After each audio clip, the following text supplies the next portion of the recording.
황심소에서 사연을 찾습니다. 현재 대한민국에 사는 전국의 모든 초등학교 1학년, 4학년, 그리고 중학교 1학년, 고등학교 1학년 학생들은 학생 정서 행동 특성 검사란 이름의 검사를 받고 있습니다. 교육부는 이 검사가 아이의 정신질환을 확인하기 위한 진단검사는 아니지만 아이의 성격 특성과 주의력 결핍 과잉 행동장애, 이른바 ADHD, 그리고 불안, 우울, 학교 폭력 피해, 자살 위기 등 주요 정서 행동 특성의 전반에 대해 알려준다고 말합니다. 그리고 우리의 소중한 아이들은 이 검사의 결과에 따라 정상군 또는 관심군으로 나뉘어집니다.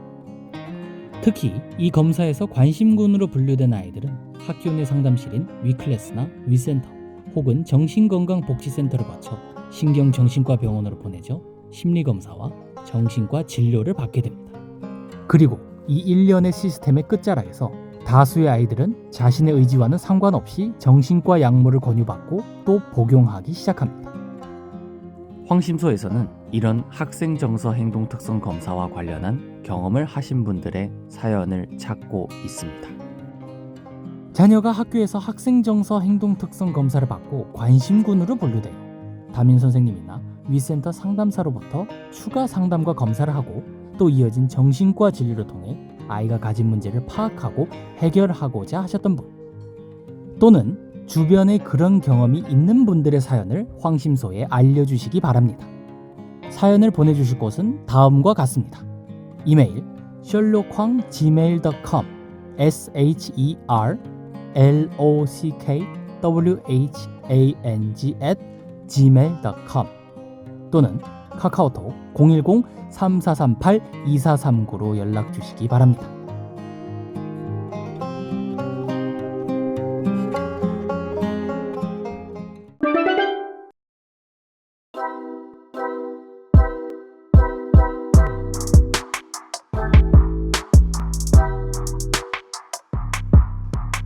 일본 사람들이 갖고 있는 생각 뚜렷한 노선을 갖고 있는 사람도 있지만 그는 극소수라 생각해요. 아, 그렇습니까? 네.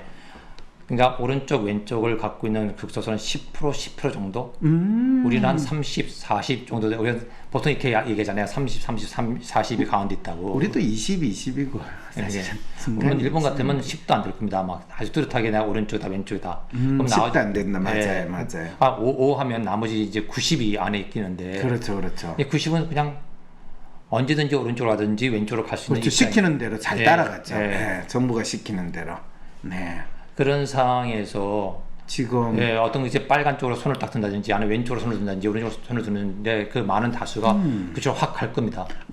잠깐만, 여러모리가 이런 식으로 됐을 때 선생님은 정부가 간다고 하는데 지금 기시다 총리 정부에서는 아베에 반하는 거를 할 가능성은 없지 않습니까? 그렇죠. 예. 그런데 지금 이슈가 뭐냐면 제가 지금 계속 재밌게 이 일종의 사회 분위기나 흐름이 어떻게 바뀔 것인데 사실 기시다 정부는 지금 아베의 피격은 전혀 정치적인 이슈가 아니고 개인적인 사감에 의해서 일어난 일이다라고 지금 포장을 하고 또 그거를 알리고 있거든요. 네, 예. 그렇게 되면 지금 현재 이 일본 전체 정부가 가는 방향 또 정부의 색깔에 대해서는 누구도 의문을 던지지 않고 그렇죠. 그냥 역사의 흐름으로 간다라고 믿는데 만일 이것이 아베 정부와 그 이후에 현재 정부가 하고 있는 노선에 반대되는 어떤 테러리스트나 극렬분자에 해당하는 그런 양심 불량 존재가 이걸 한 거다라고 규정이 되는 순간 선생님 말씀대로 일종의 반동 형성이 있어가지고 그 한 점도 안 되는 일종의 테러리스트 집단, 적군파 집단으로 규정이 되든 아니면 외로운 이 지금 테러리스트잖아요. 혼자. 이게 이제 20세기 소년이라는 만화에 이제 이런 게 나오거든요. 그 만화에서 이 친구당이 정권을 다 잡아요. 이 백신을 활용해가지고 이 국민들의 두려움을 가지고. 그런데 그 속에서도 이 저항하는 소수의 테러리스트가 있으면서 이 삼촌을 찾아가야 되는 그 아이의 심리가 막 묘사가 되는 선생님 그 만화는 혹시 보셨습니까? 네, 아, 20세기 소년 그 만화를 안 보시다니. 거기에 이제 제가 그랬을 때 어떻게 국면 전환을 할 것인가를 고민을 하는 이제 상황이 나오고, 누가 그런데 뭐 이미 그 사회는 거의 세뇌 공작하는 훈련소 같은 것까지 만들어가지고 국민들을 하기 때문에 이거를 바꾸기가 참 쉽지 않은데, 일본 사회가 움직이는 걸 거대한 항공모함이 한쪽 방향으로 가는 거를 그 항공모함을 전복시키거나 침몰시킴으로써 그 방향을 돌리려고 하는 이런 네. 부분이 일본 사람들의 사회 속에서는, 상상 속에서는 얼마든지 가능하다고 저는 생각하거든요. 물론 만화적인 상상력이라고 할 수도 있지만 발견이 됐어요. 발견이 된 그것도 이제 스토리가 있는데, 유니버머, 넷플릭스의 유니버머 이 사건에 대한 아주 이 철저한 또 이 다큐가 있으니까 선생님 관심 있으면 보시면 되는데, 어쨌든 아베의 피격, 그리고 아베를 피격한 그 범인들의 관계, 뭐 그거는 또 다음에 기회 있으면 한번 탐색을 해보도록 하고, 오늘은 이제 아베라는 존재의 사망이, 그리고 누가 아베를 죽였는가, 왜 죽였는가라는 것이 일본 사회를, 일본 사람들한테 또 일본 정치에 어떤 영향을 미칠 것이라고 예상하는가를 현재 일본 정부가 발표한 그 발표가 가지는 함축적인 의미는 뭐고, 그와 반대로 또 상상해 볼 수 있는 상황에서 일본의 어떤 급격한 변화를 예상할 수 있는 시나리오는 있을 수 있는가, 이걸로 지금 선생님한테 네, 저희가 예. 질문을 드렸으니까 그 안에서만, 선생님은 그런데 기본적으로는 일본은 급격한 변화를 할 가능성이 없다. 그리고 지금 뭐 아베가 이 피격을 당해서 사망을 했지만, 뭐 아베의 아주 충실한 이 뭐라고 그러나, 후계자라고 그러나요? 할 수 있는 기시다도 그냥 그대로 갈 것이다. 그래서 아베의 죽음과 관계없이 일본의 헌법은 개헌이 될 것이고, 저는 가장 뭐 기사는 아베 죽음에 애도를 표하지만 가장 속에서 큰 박수를 칠걸요 아마. 누가요? 기시다가요. 기시다가요? 네. 아니, 기시다의 마음을 선생님 그렇게 읽으면 상황인데 아베가 상황인데 상황이 없어졌기 때문에 가장 박수를 치죠. 박수를 친다. 애도는 당연히 하죠. 하고, 그렇죠. 박수를 치면서 표정 관리를 해야 될 사람이 기시다고. 그러니까 아베의 피격의 가장 큰 수혜자를 기시다 총리로 보고 있다, 이 말씀이시네요. 그렇게 보여져요. 그럼요. 그건 네. 이 권력이라는 게 나누어서 가지는 게 아니라, 그렇죠. 자기 권력을 참 침범하는 사람에 있어서는 뭐 아무래도 부자 간에도 싸우고 네. 하는데, 뭐 그거야 뭐 조금 인간적이진 않지만 냉정하게 보면 그럴 거다. 근데 그 기시다에 대해서 일본 이 사람들은 어떻게 바라볼까요?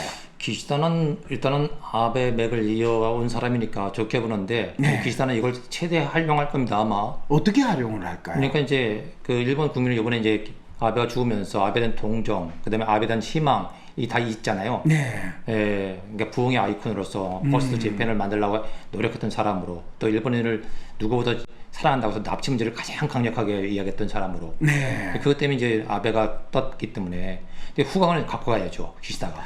그렇군요. 예, 그러면 이제 아베 후광을 그대로 갖고 가면서 기시다가 자기 노선을 펴려고 하면 아베가 가장 주장했던 개헌, 그거는 뭔가 했을 때 겉봐 아베가 못했던 걸 내가 이뤘잖아. 예, 그러면 이제 기시다가 더 뜨겠죠. 기시다가 자기가 아베 이상의 총리로서의 위상을 가질 수 있는 기회로 이거를 또 활용할 수도 있을 그렇죠. 것이다. 아직까지 가장 나이 어린 총리, 가장 최장의 총리로서 아베였는데, 그렇죠. 예, 그게 된 당연히 욕망이 있죠, 기시다는. 그렇군요, 선생님. 저는 선생님은 상당히 이성적이고 합리적으로 이제 일본 정치상을 보는데, 지금 이 사진을 보면 사실 아베 총리하고 가장 많은 시간 동안 정치인으로 했던 사람이 우리 박근혜 대통령이잖아요. 네, 예. 문재인 대통령도 아베하고 했지만은 문재인 대통령이 뭐 시작할 때 아베고 끝날 때는 벌써 총리가 2명이나 바뀐 그 상황이잖아요. 그러니까 저는 아베 뭐 신조 이럴 때 아베나 이랬는데 박근혜 대통령하고 있으면 처녀가 아베다 뭐 이런 루머들이 나오는 것 때문에 아베하고 박근혜가 같이 있는 게 항상 불편했었거든요. 그러니까 이런 식의 말도 안 되는 상상을 하는 것 자체, 그만큼 사실은 박근혜 대통령하고 아베하고는 상당히 친할 수 있는 인연이 있는 것도 아시죠? 있죠, 많이 있죠. 그런데 왜 두 사람이 지금 보면 이 아베 총리가 지금 저 대통령이 누구더라? 오바마 오바마죠. 맞죠? 예, 오바마죠. 오바마하고 아주 친한 척 이야기를 하는데 그거 사실은 시선을 딱 보면 박근혜 대통령을 보는 시선 같이 느껴지거든요. 네, 그렇죠. 근데 박근혜 대통령은 거기에서 눈길을 딱 안 주고 앞만 보고 있거든요. 네, 예. 니들이 뭐라고 떠들어대든 난 니들 몰라 이건데 저거는 이 일본말을 몰라서 또는 영어를 몰라서 우리 박근혜 대통령이 저런 모습을 보인 게 아니라 어쨌든 잘 놀아라 나는 뭐 내 길을 가겠다 이런 마음일까요? 어떤 마음이 저 사진에서 우리는 박근혜 대통령의 마음을 이럴까요? 아니면 본인이 아베 때문에 괜히 처녀가 애뱉다 이런 식의 생각을 하게 만든 게 기분 나빠서 그런 건가요? 저 사진을 딱 보는 순간에 정말로 아주 차가운 느낌이 들죠. 아 차가운 느낌이 들어요. 박근혜 대통령은 뭐 아베는 난 무시하겠다. 예. 뭐 그게 그냥 그대로 노골적으로 아마 기자들도 그 수많은 컷 중에서 그걸 하나 골랐을 거예요. 그 박근혜 대통령이 아베를 일단 너를 무시하겠다 이렇게 보일까요? 그때 정치적인 상황이 그렇지 않았겠습니까? 정치적인 상황이라는 건 쌤이 지금 박근혜 대통령의 아버지인 박정희와 아베 이 총리의 외할아버지인 기씨와의 관계에 대해서는 별로 잘 모르신다는 이 말씀이네요. 네, 잘 몰라요. 그렇죠, 네. 그렇죠. 네. 제가 기억이 깨록했는데 이 만주 군관학교인지 네. 일본 육군 사관학교인지 뭐 거기에 있을 때 또 어쨌든 간에 상당히 선조로부터 서로 끈끈한 관계거든요. 어쩌면 박근혜 대통령이 청와대에서 어린 시절을 보낼 때 외손자라고 소개를 받았을지도 모르는 그 정도 수도 있었을 것 같은데 그렇겠죠. 이렇게 아베의 외할아버지가 기씨죠, 기씨. 네. 예. 이제 아마 받았을 거예요, 당연히. 왜냐면 그 외할아버지가 대단하신 분이니까, 수상이었으니까요. 그렇죠, 그렇죠. 예. 이건 뭐 우리나라 말하면 대통령이죠, 당시에. 그렇죠. 근데 그게 외손자가 지금 이제 수상으로 와서 또 우리나라 박정희 대통령의 딸이 또 현 대통령이니까 당연히 네. 서로 뭐 참모들이라든지 당연히 뭐 그 강연 아주 어릴 때부터 잘 알고 있었을 텐데. 둘 다 소위 말하면 정치 집안에서 자란 사람이니까. 그러게. 그런데 진짜 저렇게 완전히 저거는 막말로 이야기하면 생 까는 거거든요. 생 깠다라는 거는 저건 의도적이에요. 저건 의도적이에요. 그렇겠죠. 저거는 아주 의도적이에요. 그러니까 이런 상황이 됐다는 거 참 이게 돌아가신 분이니까 돌아가신 분의 이 사진을 보고 그때 그와 관련된 분들은 어떤 이야기들을 나눴을까. 그리고 또 사실 이 아베 이 총리가 저 트럼프하고 같이 이 진짜 골프장에서 골프 라운딩하고 이렇게 기념 셀카도 같이 찍고 하는 거 이거는 진짜 아베가 미국 대통령하고 내하고 친한 친구다 이렇게 하는 거를 보여주고 그러면서 미일 동맹을 더 흔들리지 않는 걸 본다. 사실은 이 참 아베 총리는 본인은 사실 미일 동맹만 있으면 뭐 한국이나 중국이나 북한이나 이 모든 위협으로부터 일본은 국군이 있고 또 미일 동맹을 유지하는 동안에 우리가 국방비를 쓸 거를 더욱더 경제에 쓸 수 있고 뭐 이런 나름대로 전략을 아주 국민들에게 설득을 잘 한 수상이죠. 수상이잖아요. 네, 그리고 사실 미국에 대해서는 정말 절대적 복종을 했던 수상이고요. 그러게요. 네, 저건 뭐 이제 골프장에서 이야기가 저거는 이제 일본이기 때문에 아마 미국에서 골프장에서 치다가 아베가 일본인가 뭐 하면 뒤로 발라당 자빠진 적이 있어요. 완전히. 그래요? 예. 그래서 모래 이제 떨어졌는데 그래서 기어 나와서 미국 이제 트럼프한테도 웃음을 보였다고요. 우리 같으면 굉장히 그 창피한 상황이고. 그런데 우리는 그 비슷한 게 박근혜 대통령이 영국에서 여왕님을 만나러 마차를 타고 가려는데 옷에 끌려가지고 넘어졌는데 그거는 안 나왔어요. 거의 보도가 처음에 됐다가 샥 안 나왔고. 이제 아베는 나왔죠. 완전히 한 바퀴 뒹굴었군요. 아, 그거는 아베가 엄청나게 트럼프를 위해서 이 트럼프를 즐겁게가 재주를 부린 거다. 원래 그렇잖아요. 이 사무라이들이 쇼군이나 주군을 위해서 온갖 희한한 짓을 해가지고 주군의 심기보필을 해주는 것이 충성의 잣대가 되는 그 일본 문화에 그런 거 있지 않습니까? 사실은 우리 같으면 체면이 있어서 상당히 낯뜨겁고 그 다음에 그것이 이제 또 영상이 찍혀서 이렇게 쫙 돌았군요. 근데도 불구하고 딱 올라와서 같이 이제 웃는 거 보고 난 정말 뜻밖이었다는 생각이 드는 거예요. 이제 일본인들이 얼마나 미국에 대해서 굴복적이고 근데 그것을 또 일본 국민들이 보고 그렇게 지탄하지 않았다는 거예요. 아, 그래? 네, 그러니까 일본 국민들은 미국에 대해서 상당히 복종적인 거예요. 굉장히. 그렇죠. 네. 이 완전히 점령국인데. 점령군이었고, 그렇죠, 예, 그렇죠. 국이고 점령군이고 네. 지금도 사실 미군 기지들이 남아서 운영이 되고 있고. 그렇죠, 그렇죠. 네. 네, 그런데 저는 이 사진을 보고 또 놀란 게 2018년 평창 올림픽 할 때 아베가 왔다는 거 선생님 혹시 알죠, 아세요? 알죠. 예. 저는 몰랐습니다. 저는 그때 김여정 노동당 부부장이 왔다라는 건 아는데 네. 그때 아베가 본인이 그렇게 싫어하는 북한 대표도 왔는데 굳이 왔다는 거 신기하다 그 생각이 이 사진을 보고 처음 알았어요. 근데 이 사람은 정치인은 정치인이구나. 이게 이제 지금 추도하는 거예요. 아베 총리 추모하면서 원화를 하는데 지금 일본 대부분의 사람들은 마치 옛날에 우리가 박정희 대통령이 그렇죠. 죽었을 때 느꼈던 그 충격 정도를 네, 느끼지 아마 않겠는가. 예, 예. 이 정도로 생각을 하면 된다는 거죠. 예, 저는 아베를 우리나라 헌정사의 대통령을 비교한다면 아마 박정희 대통령이 아닐까 하는 생각이 들더라고요. 그래서 우리 DJ 대통령이 돌아가셨을 아니다 노무현 대통령이 돌아간 네. 스토리 비유하는 데겠네. 노무현 대통령이 돌아가셨을 때 이 국민들이 애도하는 것과는 상당히 다른 그런 느낌을 가지고 애도를 한다라는 말씀이네요.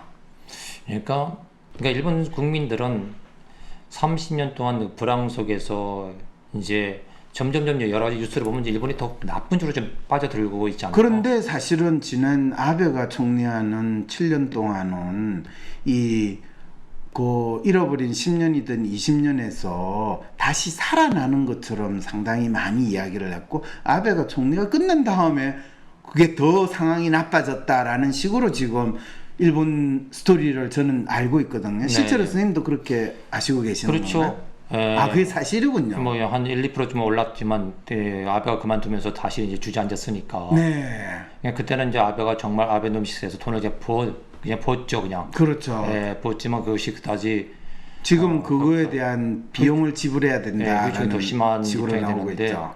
아마 또 아베가 이번에 또 이렇게 만일 살아서 복귀를 한다면 또 집어넣었을 텐데 국가야 그렇죠, 그렇죠. 정부의 채무는 어떻게 됐던 간에 일단 네. 당장 살려야 되니까. 그렇죠, 그렇죠. 예. 그리고 지금 엔저 현상이라는 거는 사실 일본이 강력한 이 경제 활성화를 못 시키는 상황이 되고 또 일본 사람들이 지금 상당히 이 생활의 교통, 삶의 어려움을 그대로 받아들여야 하는 걸 감수해야 되는 모드로 지금 가고 있는 거지 않습니까? 그렇죠. 예. 예를 들면 이런 거 있지 않습니까? 몇 년 전에 한국 젊은이가 일본에 가가지고 그 신사에 불질렀던 그 사건 있지 않습니까? 네, 예. 사실 걔는 뭐 무슨 의도로 그랬는지는 모르겠는데 뭐 일본 경찰이 잡아가지고 뭐 감옥에 보냈겠지만 만일 그런 비슷한 걸 어떤 한국 젊은이가 가가지고 이런 사건을 벌였다라는 이런 상상을 하게 되면 과연 이토 히로부미를 암살했던 이 안중근 네. 안중근 의사의 의미를 가질 것인가 아니면 일본과 한국의 관계 국교나 외교 관계를 파탄으로 만들고 이 제일 조선인의 상황을 또는 일본 정신대 문제 뭐 이런 것들에 대해서 더 혼란스럽게 만드는 진짜 미친놈의 일이 될 것인가 이런 상상을 해보면 어떻습니까? 뭐 미쳤다기보다는 더 혼란스럽겠죠. 그러니까 만약 우리 혼란스러운 미치는데요. 우리나라 젊은 친구가 가서 아니면 우리나라 사람이 가서 좀 만일 피격을 해서 만약 저런 사망까지 이뤘다고 하면 완전 국교는 뭐 한동안 꽁꽁 얼어붙을 거고. 근데 그렇다 하더라도 민간인들도 더욱더 적대감을 가질 우리 거고. 국내에서는 그 젊은이를 그럼 어떻게 볼까요? 지금 상황에서 아베가 아무래도 자기 이제 뭐 퍼스트 재팬을 주장하고 그다음에 이제 뭐 헌법을 바꾸고 그다음에 뭘 한다 해도 지금은 그게 결코 올 것 같지는 않아요. 이토 히로부미를 죽이는 것처럼 그건 아니죠. 그때는 빠가야로 이렇게 되는 상황이네요. 그러면 오히려 그런 이제 정당하지가 않을 것 같고요. 네. 이런 상상을 하는 것조차 많은 분들은 불쾌하게 생각할까요? 그런 상상도 해볼만 하다라는 생각이 저는 해볼 수 있다고 해도 해볼 수도 있고 가치가 있다고 보는 거죠. 아 그래요? 네, 저는 그렇게 가치가 아니 있다고 이런 봅니다. 상상이 왜 가치가 있다고 선생님 생각하십니까? 이게 시나리오죠. 세상은 어떻게 변할지도 모르고 여러 가지 시나리오가. 소설가라면 또는 드라마를 만드는 사람이라면 이거는 상당히 재밌는 드라마나 소설의 시나리오는 생각해 볼 수 있겠다. 근데 그 시나리오가 꼭 작가에만 영역이 국한된 게 아니라 일반 사람들도 얼마든지 또 이렇게 저희가 유튜브를 하면서 네. 이럴 수도 있다 저럴 수도 있다 그런 가능성들을 쭉 이렇게 나열하면 그만큼 상상이 풍부해지고 그만큼 대응할 수 있는 능력도 올라가는 건데. 상상과 대응하는 능력. 그런데 네. 지금 이 스튜디오에 참관하는 우리 이 참관인들의 얼굴 표정을 보니까 진짜 다 그냥 졸렵다. 빨리 끝냈으면 좋겠다. 이 정도의 반응인 것 같으니까 선생님 별로 네. 그렇게 재미가 있는 상상은 아닌 것 같습니다. 그런 것 같기도 하네요. 네. 그런데 어쨌든 돌아가신 분 우리 추모하고 뭐 마음의 헌화라도 함으로써 오늘 이 일본 아베 신조 전 총리 피격과 관련해 가지고 또 사망과 관련해 가지고 애도의 뜻을 표하면서 여러 가지 생각들을 일본에서 오랫동안 교육도 받으시고 일본에서 또 이 회사도 다니시고 누구보다도 일본 사람들의 마음에 대해서 잘 아시는 이 디자이너 윤형근 교수님을 모시고 이 아베 피격 사망이 일본 사회에 미치는 방향과 향후 흐름에 대한 여러 가지 이야기를 나눠봤습니다. 여러분 안녕히 계세요. 내가 원하는 대로 이루어지지 않아 답답하고 괴로울 때 어떻게 할 수 있을까요? 우후죽순 상담센터와 정신과가 생겨났지만 막상 어떤 서비스를 받아야 할지 내 문제를 믿고 맡길 전문가는 누구인지 혼란스럽기만 하다고요? 위로나 공감을 넘어 개인의 마음을 정확히 읽어주고 삶을 변화시킬 전략도 같이 찾아주는 전문가, 전문 서비스에 대해 알 필요가 있지 않을까요? 이런 상황이라면 차라리 내가 직접 나의 마음을 알아보면서 나의 삶의 문제나 마음의 아픔을 해결할 수 있는 길을 찾고 싶진 않을까요? 나의 문제도 파악하여 해결하고 또 다른 사람의 삶도 변화시키는 데 도움을 줄 수 있다면 현재 나의 삶을 변화시킬 수 있는 새로운 계기가 될 수 있지 않을까요? 여러분의 이런 상상과 기대, WPI 초급 워크숍을 통해 구체화하실 수 있습니다. 삶의 변화는 특정 유형에 끼워 맞추는 것이 아닌 있는 그대로의 내 특성, 내 마음을 읽을 수 있을 때 시작됩니다. 한 사람의 성격과 마음을 정확히 찍어 나타내어 마음의 MRI로 비유되는 WPI 검사는 한국인의 마음에 대한 연구를 통해 개발해낸 성격 및 라이프 스타일 진단 방법입니다. 셜록 황이란 닉네임으로 유명한 대한민국 대표 심리학자, 한국인의 심리를 연구한 황상민 박사님의 직강으로 WPI 검사 결과를 해석하는 방법을 통해 자신의 마음을 알고 문제를 스스로 해결하는 능력뿐 아니라 주변 사람들의 마음을 읽어주는 WPI 상담가로 발전할 수 있는 시간. 당신이 상상하는 완전히 새로운 세상. 이제 WPI 초급과정 워크숍에 참여함으로써 여러분의 삶을 바꿀 수 있는 새로운 기회를 찾을 수 있습니다. 온라인 교육 시대에 새롭게 바뀌어진 WPI 초급과정. 온라인 원격 교육으로 누구나 쉽게 참여할 수 있습니다. 신청하세요. WPI 초급과정 워크숍. 강의 구성은 이렇습니다. 오전에 WPI 상담 코칭 과정 소개, 인간의 성격과 WPI 성격 구조에 대한 이해. 오후에는 멘토와 함께하는 조별 토론과 WPI 상의 5가지 자기평가 유형에 대한 이해. 그리고 황 박사님께서 직접 참가자들의 프로파일을 해석해 주시고 내 사연에 대한 1대1 원포인트 레슨까지 받으실 수 있습니다. 대한민국 대표 심리상담가 황상민. 누구나 쉽게 자신의 마음 정신 건강을 확인할 수 있도록 직접 대면하지 않아도 언제 어디서든 인생 상담을 받을 수 있게 온라인 상담을 진행하고, 단순히 들어주는 상담에서 그치는 것이 아니라 고민의 근본적인 원인을 파악하여 내담자가 원하는 삶을 향해 나아갈 수 있도록 내면의 힘을 키울 수 있는 해결책을 제시합니다. 마음 정신 건강 주치의 황상민 박사님께 온 오프라인 심리 상담을 받아보세요. 한 사람에게 딱 맞는 고민 해결책과 건강한 마음과 정신을 회복하는 심리 처방전을 제공합니다. 영어로도 상담이 가능하니 언어의 장벽을 넘어 누구나 상담소의 문을 두드려 보세요. 상담 신청 문의는 위즈덤 센터